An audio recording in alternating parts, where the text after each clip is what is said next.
Look at the sheer scale of modern South Korea. Trillions of dollars in global exports, massive tech infrastructures, and shipyards building the world's commercial fleets are driven by a tiny handful of family-run empires known as Chaebols. Companies like Samsung, Hyundai, and LG dictate the financial heartbeat of the entire nation. But inside these invincible fortresses lies a massive structural vulnerability. The survival of these empires relies entirely on biological inheritance, the transfer of absolute power from aging patriarchs down to the next generation. This concentration of wealth means the domestic economy is linked to the performance of specific bloodlines. These teenagers are currently sitting in classrooms, yet they are the legal and cultural successors to entities that move global markets and account for over half of the national GDP. You cannot afford unpredictability with stakes this high. A single erratic heir could tank a publicly traded empire overnight. So, turning a child into a corporate monarch is removed from chance and replaced with a rigid, highly engineered strategy. This flowchart visualizes what we call the pipeline. It is a meticulously designed educational and social pathway constructed specifically for the heirs of South Korea's wealthiest families. Normal adolescence is chaotic. Teenagers experiment, they fail, they skip class, they rebel. The pipeline exists to systematically filter all of those variables out. It engineers a controlled environment where the typical chaos of youth is simply not an option. While popular media often frames this level of wealth as a ticket to endless personal freedom, the factual reality for a Chaebol heir is a life narrowed by corporate necessity. Every year of their youth is essentially pre-sold to the family's board of directors. The domestic South Korean education system is famous for its grueling pressure. Millions of students study late into the night, battling for a fraction of a percent on the national college entrance exam, hoping to secure a stable job at one of the top Chaebols. The heirs to those very companies avoid this completely. Look at this map. It shows a policy of strategic segregation. Long before college, families quietly pull these heirs out of domestic schools and route them overseas. They land in highly exclusive, highly remote institutions. We are talking about places like Aiglon College in the Swiss Alps, or historic boarding schools hidden away in the British countryside. Places where the tuition is astronomical and the surrounding environment acts as a natural fortress.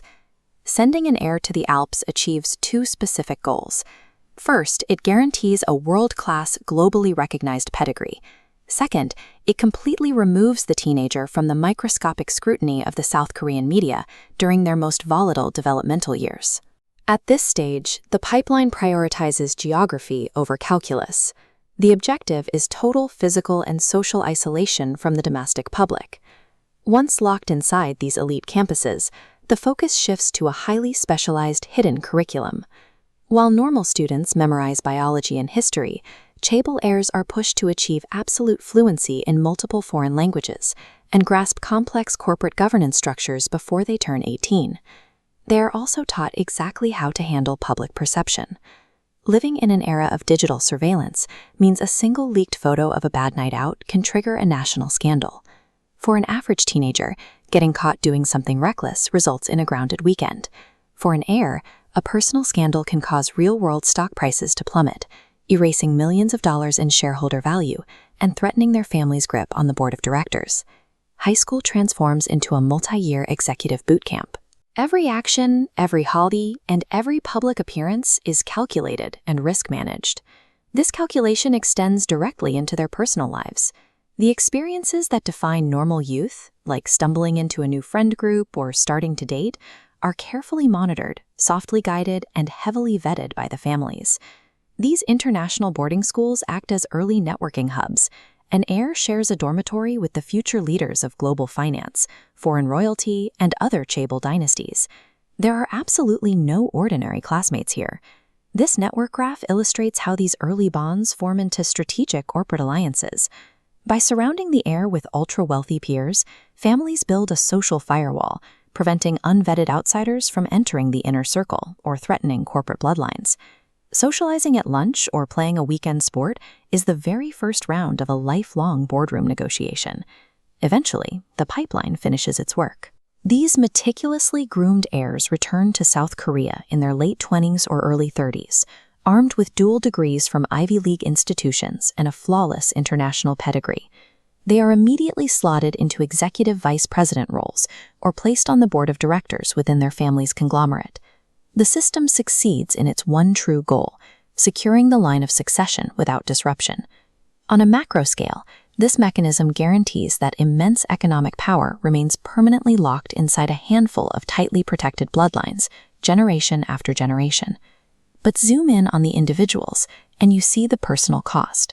To inherit the empire, these heirs forfeit their own agency. From the moment they were born, every choice, where they lived, who they befriended, what they studied, was decided for them by a corporate strategy. We tend to view extreme wealth as the ultimate freedom to do whatever you want. For Korea's wealthiest high schoolers, billions of dollars simply buy the absolute inescapable obligation to do exactly what you are told. If you found this breakdown of the Chaebol system insightful, hit the like button and subscribe to the channel for more deep dives into the hidden structures that shape our world.